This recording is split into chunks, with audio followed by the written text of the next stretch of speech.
오늘 본문은 이사야서를 인용하면서 예수님을 거부하는 유대인들의 불신앙을 요약하고 있는 내용입니다. 요한은 그동안 독자들에게 새 창조 이야기를 들려주었습니다. 즉, 표적이 쌓여왔던 것입니다. 2장에서 포도주를 변한 물, 4장에서 갈리오의 아들, 5장에서 영자의 치유, 6장에서 오병이어, 9장에서 날 때부터 눈먼 남자, 그리고 11장에서 나사로의 부활. 그러면서 요한은 예수님이 훨씬 더 많은 표적을 행하셨다고 넌저시 밝혔고 나중에 이를 다시 언급할 것입니다. 그런데도 불구하고 유대인들은 예수님을 거부하고 있던 것입니다. 마치 이집트에서 모세가 바로와 그의 대신들 앞에서 다른 표적을 행했지만 그들이 믿지 않았던 것과 같은 현상인 것입니다. 성경은 그들이 모세를 믿지 않았던 것은 마음이 굳어진 탓이라고 말합니다. 이것이 출애굽기 9장에서 12장까지 말하는 내용인 것입니다.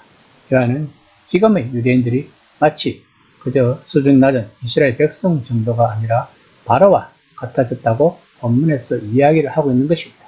즉 마음이 굳어져 완악하다는 것입니다. 12장 37에서 38절까지입니다. 이렇게 많은 표적을 그들 앞에 행하셨으나 그를 믿지 아니하니 이는 선지자 이사야의 말씀을 이루려 하심이라.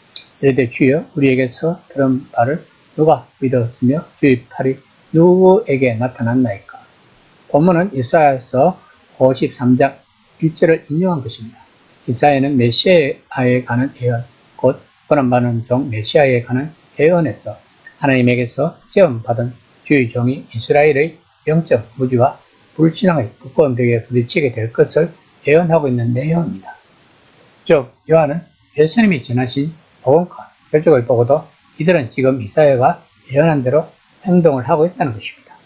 다시 말하면 요한은 지금 예수님이 이사야가 예언하신 메시아라고 독자들에게 말하고 있는 것입니다. 12장 39에서 40절입니다.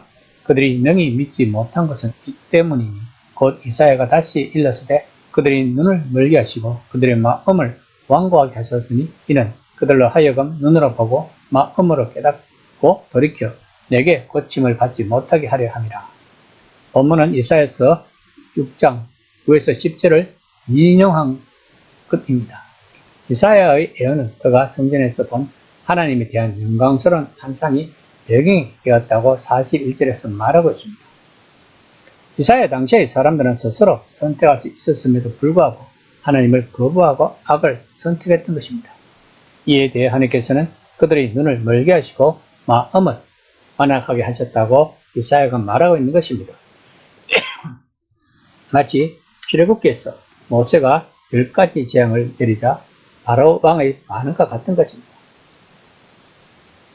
이들의 눈은 닫혔고 그들의 마음은 굳었고 하나님이 그렇게 만드신 것처럼 보였던 것입니다. 그들은 죄와 반역에 너무 깊이 빠져서 이제 하나님께 남은 유일한 길은 심판밖에 없다는 것입니다. 그 심판을 통해 특별한 새 구원의 사역이 등장한다고 말하는 것이 이사야 6장의 핵심인 것입니다. 12장 40에서 43절입니다. 그러나 관리 중에서도 그를 믿는 자가 많되 바리새인들 때문에 드러나게 말하지 못하니 이는 출교를 당할까 두려워합니다. 그들은 사람의 영광을 하나님의 영광보다 더 사랑하였더라.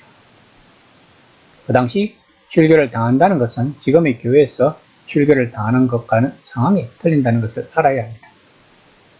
그 당시 출교는 곧 공동체에서 추방을 의미합니다. 유대 공동체의 삶의 전부라고 보아야 합니다. 즉 그곳에서 경제적이고 신앙적인 모든 것을 해결한다는 것입니다. 다시 말하면 출교는 꼭 강제로 벌어지는 것과 같은 것입니다. 그러므로 일부 관리들이 예수님을 믿는다고 해도 그들은 자신들의 지위를 지키기 위해서라도 다른 사람들, 즉 바리새인들의 눈치를 보아야 했던 것입니다. 그렇지만 요한은 새 창조가 예수님 안에서 정말 인척되고 있다는 점을 분명히 하고 있습니다. 새 출애굽은 사람들이 인식하는 것보다 훨씬 신속하게 진행되고 있다는 것입니다. 6개의 표적은 곧장 7번째로 이어질 것입니다. 바로 요한복음의 모든 주제가 함축된 십자가에서 죽어가는 한 남자가 온 세상이 볼 수 있도록 들려오르죠. 눈을 뜨게 하고 굳은 마음을 하나님의 사랑으로 부드럽게 만드는 한 남자의 모습을 역사에 영원히 각인시키는 그 순간인 것입니다. 그때 죽음의 어둠에서 벗어나 하나님은 온 세상에 자유의 빛을 주실 것입니다. 이것이 7번째 표징인 것이자 가장 중요한 표징인 것입니다. 요한은 지금 우리들에게도 말하고 있는 것 같습니다.